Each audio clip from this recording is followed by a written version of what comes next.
আমি আবারও বলবো,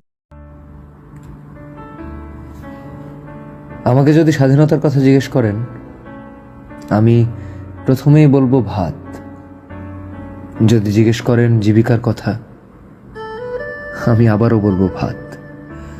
যদি সভ্যতা ও মানুষের কথা জিজ্ঞেস করেন, আমি বলবো পরম করুণাময় ও অশেষ দয়ালু মহান কৃষকের নামে শুরু। আপনি এথেন্সের দার্শনিকদের কথা বলতে পারেন এবং দেখাতে পারেন ইউরোপ জুড়ে রেনেসার স্মৃতি। আমি তবু মগজ আর পাকস্থলীর বিতর্কে পা না রেখেই বলবো ভাত। যেহেতু মহামতি প্লেটো, সক্রেটিস, ভিঞ্চি আর ডেকার্তে সকলেই পাকস্থলীতে পুষেছেন মগজ, আর পৃথিবীর মাতৃভাষা আজও ক্ষুধা। ক্ষুধার প্রশ্নে পৃথিবীতে যুদ্ধ হয়েছে ঢের। বুলেটের ভারে কোনোদিন মেটেনি পেটের জ্বালা, যুদ্ধে বিজয়ী পতাকা জিতেছে ফের। তবু কৃষকের সামনে একই শূন্য ভাতের থালা।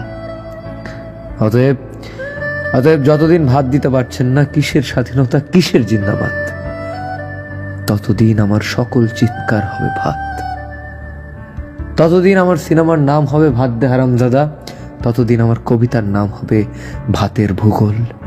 এস এম সুলতান ততদিন আঁকবেন পরিপুষ্ট ভাতের ছবি।